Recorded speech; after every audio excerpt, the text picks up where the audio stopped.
Court is on the record in City of Conneaut versus Ricky L. Harris, case number 25 TRD 28. This case is set for a plea hearing today. It's actually set for a jury trial this coming Thursday of this week. The court received a notice in motion filed by the defense this past Friday, July 18th. And the court went ahead and hurriedly scheduled a plea hearing for today. Pending against Mr. Harris is a charge of failure to stop after a non-public road accident, a violation of Section 335.13A1 of the Conneaut City Ordinances, a first-degree misdemeanor. Mr. Harris is present. He's accompanied by his attorney, Philip Heasley. Also present is Law Director John Lewis. Buckle up, guys. Today we're stepping into a courtroom that starts calm, but won't stay that way for long. The judge opens a case, outlines a charge, and identifies everyone present, setting a tone that feels routine on the surface. But beneath the formality, you can already sense that this hearing is headed somewhere no one quite expects. Mr. Lewis, the court has received a status report. Thank you, Your Honor. The offer that we have discussed here, should the court be willing to accept this, would be an amendment of the charge to the charge of failure to stop after an accident involving the property of others.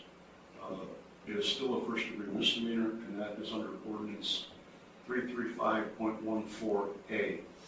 The difference between this charge and the original charge is that this charge does not carry a mandatory license suspension. I discussed this amendment with Destiny Kreider. She is the individual whose car was struck back in December 21st of 2024, actually. I discussed it with her. She was not concerned about the license suspension at all. All she's asking for is restitution for her vehicle that was damaged. I have for the court an estimate from West Penn Collision. The damage to this vehicle, which was a 2001 Chevy Blazer, was the grand total for the repairs of that vehicle would have been, the estimate that she provided to me, $6,870. The prosecutor steps in with a detailed breakdown of the proposed plea deal, explaining the amended charge and why it avoids a mandatory license suspension. He walks the court through repair estimates and blue book values, grounding the offer with numbers the victim agrees to. At this point, everything appears orderly, as if a resolution is well within reach. $874, and I have a copy of that for the court. I also provided one to Mr. Heasley. The blue book value of the vehicle as of July 16th of 2025 is $1,665, and I have a copy of that also for the court and for Mr. Heasley. So what she's asking for is restitution in the amount to the order, excuse me, $1,665 in restitution. The city is recommending probation, whatever fine the court deems appropriate. Court costs along with that restitution to Ms. Kreider. She's present in the courtroom, Your Honor, and she is in agreement with the offer that I've just discussed. Thank you. Thank you.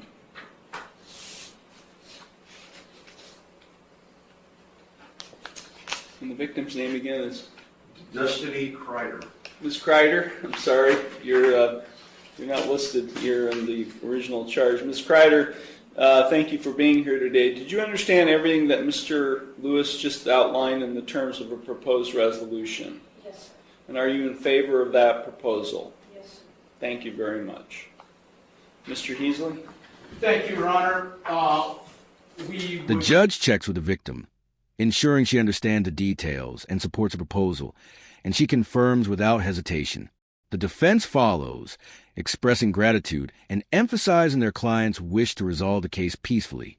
The tone suggests cooperation, and it briefly feels like the courtroom is aligning toward a smooth, predictable conclusion. We would express our appreciation on the record, co-counsel who is not present, Attorney Brianna Allen, and myself for the court accommodating this plea hearing, hopefully to avoid jury trials scheduled for later this week. We have discussed at length with our client, Mr. Harris, the offer. He very much wishes to resolve this matter, Your Honor, along the lines of the stated plea offer, although he is aware that this court does not have to follow such plea agreement.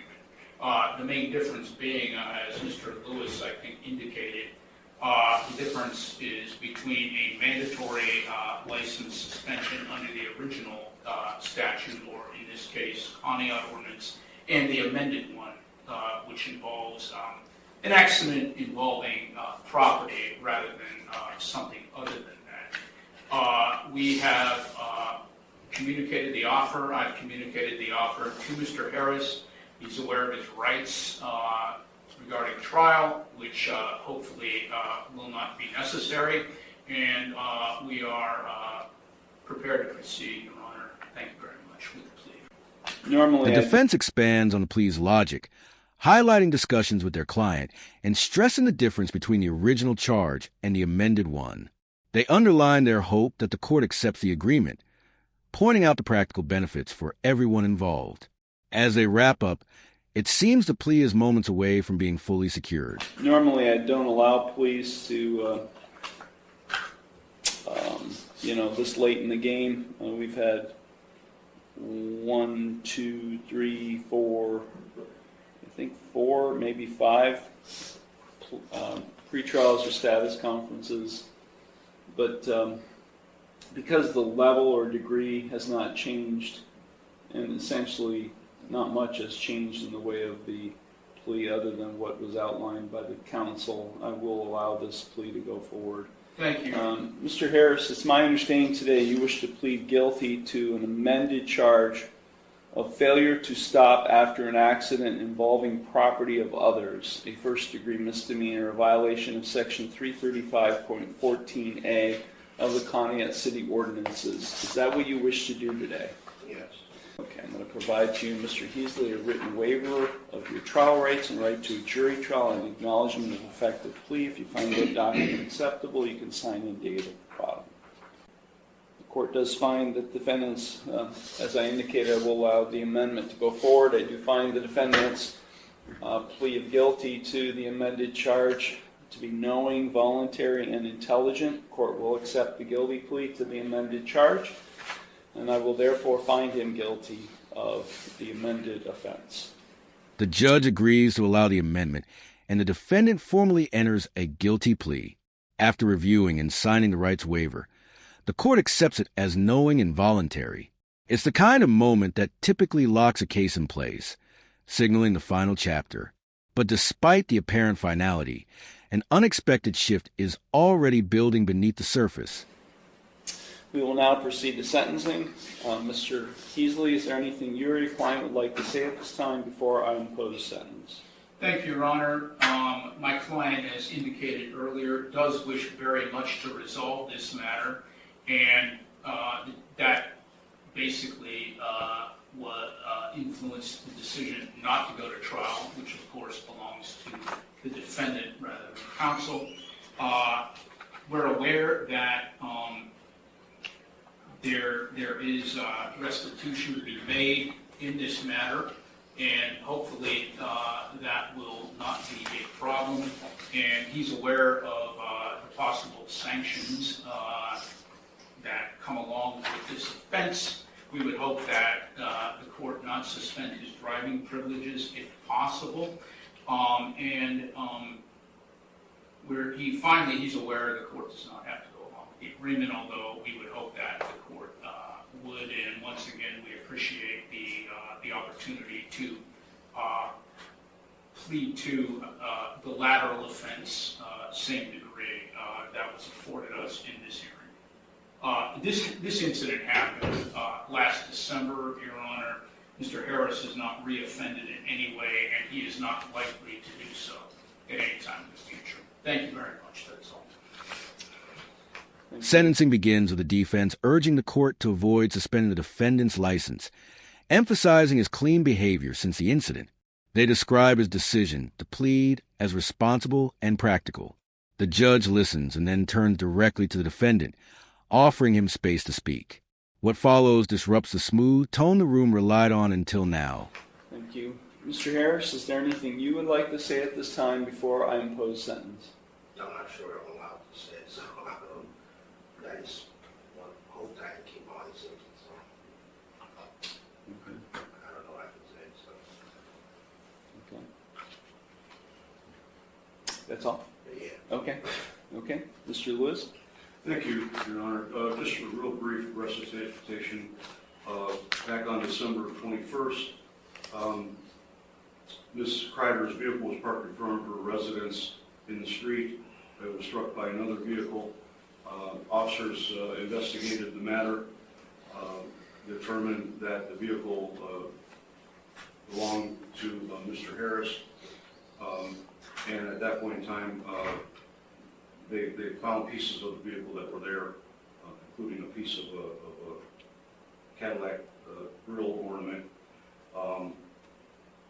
and they matched it to the front of Mr. Harris's vehicle, and it fit. A piece of the Cadillac grill ornament fit perfectly, so that's how it was determined that Mr. Harris's vehicle was involved in the accident. The defendant hesitates, unsure what he's permitted to say, creating an uneasy pause. The prosecutor fills the silence with a precise recounting of the accident, the damaged vehicle, and the Cadillac grill fragment matched to the defendant's car. His methodical explanation reinforces the evidence and brings a sudden, pointed weight back into the room. Other than that, Your Honor, like I said earlier, all Ms. Kreider is really concerned with would be the restitution amount that we discussed previously of $1,665. She currently is she's been without a vehicle, I believe, since this accident happened. Is that correct? She's been without a vehicle this whole time. Thank you, Your Honor. Thank you. Ms. Kreider, is there anything you would like to say at this time before I impose sentence? No? Okay. Thank you. So I think if there's a restitution component being included in, it seems, because this was not a citation that was issued, this was a complaint filed with the law director, so I can't tell from the paperwork filed with the court whether he had insurance or not, but I'm assuming since restitution is a component of the sentence that there was no insurance? I wasn't the one driving it, so Was there insurance on the vehicle? I don't know. I didn't do it, so I don't know. I didn't have the car in my possession. Help me understand this. What does he mean by he didn't do it? I'm sorry.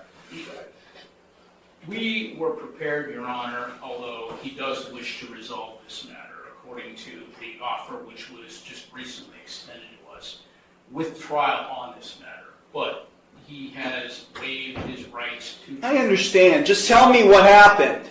I understand. Just tell me what happened. I'd like to know what he's claiming happened.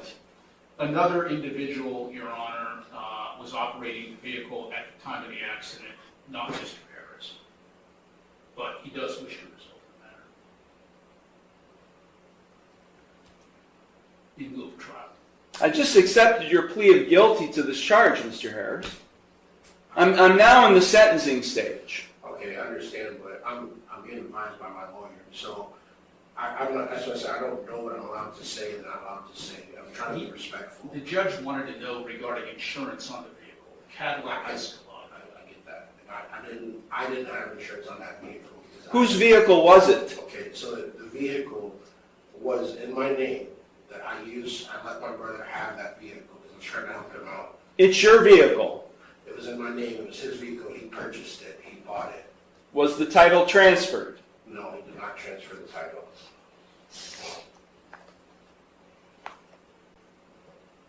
I'll continue to talk very well.